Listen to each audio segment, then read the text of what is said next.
August 2023. This is a very important month as Malaysians in 6 states go for an election. Who cares? But wait, you may ask, didn't we have an election last year? Wasn't Anwar Ibrahim sworn in as Prime Minister? And why do we need to talk about elections very quickly, less than a year since the 19th of November general election? Stay tuned for more information.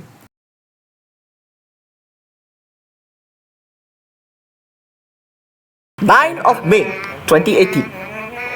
It's the 14th general election and Pakatan Harapan wins the general election, dethroning Barisan Nasional after a 60-year rule. The move signifies Malaysia's first change of government since independence. However, after a series of political maneuvers, Pakatan Harapan was toppled as the government and a new Prime Minister from Perikatan Nasional, Tan Sri Muhyiddin Yassin, was installed as the next Prime Minister. It was during this phase, during the appointment process of Muhyiddin as the 8th Prime Minister, that the previous Prime Minister, Tun Dr. Mahathir Mohamad, wanted to form a unity government in the lead up during the Sheraton move. Two political parties rival to Pakatan Harapan, UMNO and PAS, rejected calls for a unity government and decided to call for a snap general election instead. However, after Muhyiddin was appointed as the Prime Minister, the COVID-19 pandemic and the Movement Control Order, MCO, cancelled the plans. Despite the pandemic, UMNO President Ahmad Zahid Hamidi, throughout the various stages of the MCO, continued to call for a snap general election to resolve the political crisis, even after Ismail Sabri Yaakob has been appointed as the Prime Minister. Kita tidak ada pilihan melainkan memperolehi mandat baru daripada rakyat. Untuk mengelakkan tuduhan terus dilakukan oleh mereka, maka kerajaan sekarang ini mesti mengembalikan hak memilih kerajaan dan kuasa rakyat mesti dikembalikan agar rakyat memilih semula. Maka untuk memilih semula pilihan raya umum yang ke-15, jangkaan saya akan diadakan dalam waktu yang terdekat. As you know, during the Sheraton move, 4 states changed hands from Pakatan Harapan to Perikatan or Barisan Nasional, depending on the situation. Johor was the first to change government, followed by Melaka, Perak, and Kedah. This is the result of assemblyment from Pakatan Harapan, which is mainly under PKR, the Parti Keadilan Rakyat, hopping from one party to another, causing the government of Pakatan Harapan to lose their simple majority to be replaced with Perikatan Nasional instead. A new Menteri Besar was sworn in these 4 states as Tan Sri Muhyiddin Yassin's allies tried to push the government towards their cause. The same move was about to happen in Sabah when Tan Sri Musa Aman, the previous chief minister, tried to gain the number of support from defecting Warisan assemblymen in order to form the next government led by him. But however, Dato Sri Shafie Apdal, the chief minister of Sabah at the time, sought the consent of the Yang di-Pertuan Negeri to dissolve the Dewan Undangan Negeri of the state, paving the way for a state election. The election was won by Perikatan Nasional, but unfortunately COVID-19 cases continued to rise, and thus the necessitation of an emergency order had to be promulgated in early 2021. The emergency order effectively curbed all legislative assemblies across Malaysia as well as parliament, denying assemblymen and members of the parliament the right to assemble and voice their views on the pandemic. Subsequently, Muhyiddin was replaced, the emergency was ended, and various political maneuverings occurred right after the nation opened up most economic sectors. Melaka was the first of the 4 states in Peninsular Malaysia to experience a significant uprising against Muhyiddin's Perikatan-led governments in these 4 states. And as the assemblymen withdraw support for the chief minister, they had no choice but to dissolve the Dewan Undangan Negeri in Malacca, paving the way for a snap state election, which was won by Barisan Nasional. The next state to have a snap state election was Johor. Osman Sapian from Parti Pribumi Bersatu Malaysia, a member of the Johor State Legislative Assembly, passed away, and this resulted in a hung state assembly. Asmi Mohamad, seeking to resolve the political crisis in the state over fears that some of his Perikatan Nasional assemblymen would support Pakatan Harapan to continue governing the state, sought the Sultan of Johor's consent to dissolve the Dewan Undangan Negeri of Johor, and thus it resulted in a state election won by Barisan Nasional.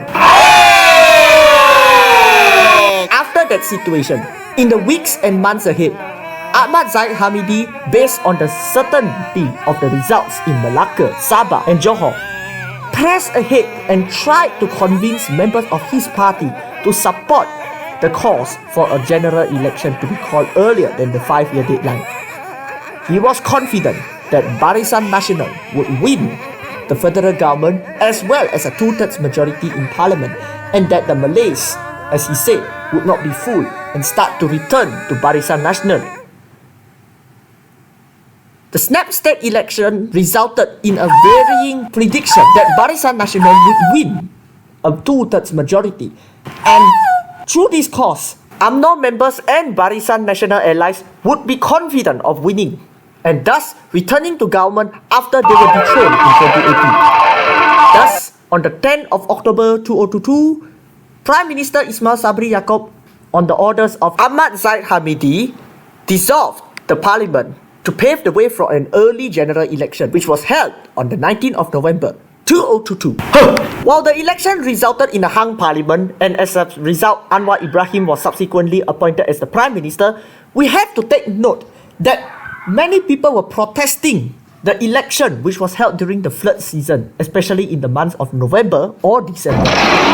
This is during the intertropical monsoon transition period, and during this phase, a lot of flash floods can occur. The memories of the 18th of December 2021 flood, which was the worst in Malaysian history, and the focal point, which was Selangor and Klang Valley, was still very haunting for most people, and that many voters also feared that they would not turn out for the election if the flood was being a very big deal.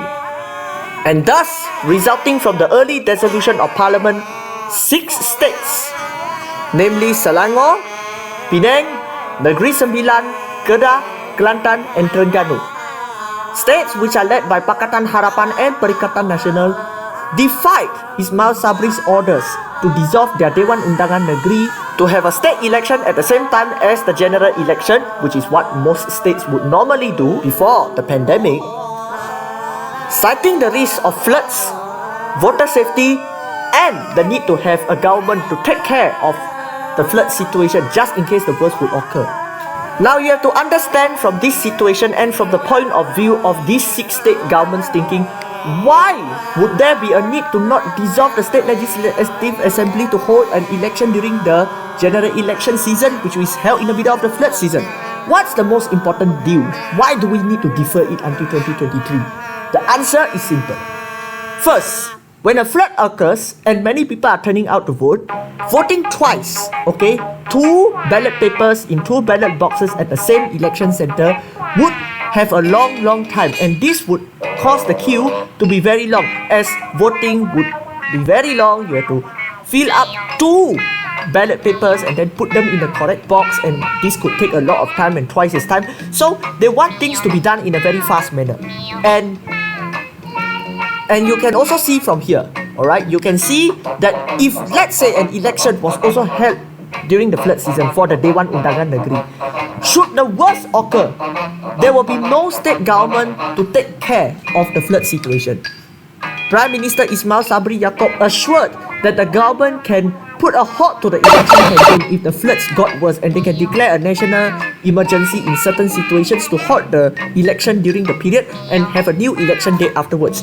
But you have to understand, If, let's say, the flood situation gets worse on election day and the government changes, the flood preparations and the execution of rescue and emergency operations during the floods would be hindered because you do not have a permanent government.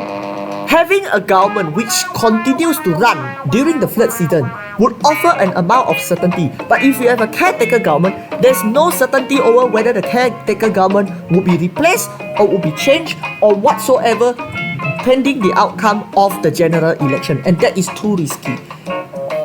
The states also wish to complete all their development programs and also the necessary aids and allocations, as well as fulfill all their past election manifestos before holding the state election. So at least they can complete the full terms and allow the people to judge from themselves how this can be executed in the near future in regards to their leadership in future posts. So there you have it.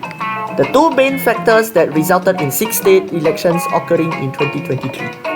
The political crisis, which resulted in several states holding snap state elections very early, such as Sabah, Melaka and Johor, not to mention an early general election as a result of this political crisis, as well as the flood situation, which also resulted in varying plans of varying degrees.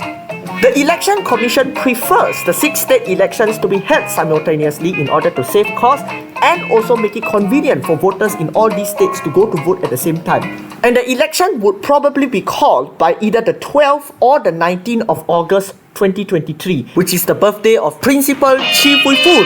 Yep, 19 August is her birthday. Because the 6 states are due to dissolve their Dewan Undangan Negeri in the last 2 weeks of June. So, while you're waiting, why not start making up the minds and think who you should vote for in this state election based on your conscience. Thank you for watching and be sure to turn out to vote on election day.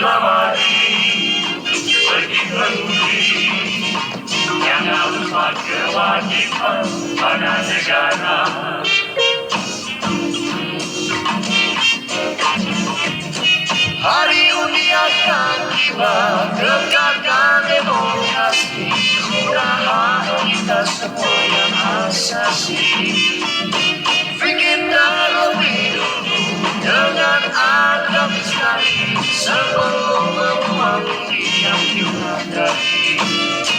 Marilah mari, demi mengundi, jangan lupa kewajiban pada negara. Marilah mari, demi mengundi, jangan lupa kewajiban pada negara.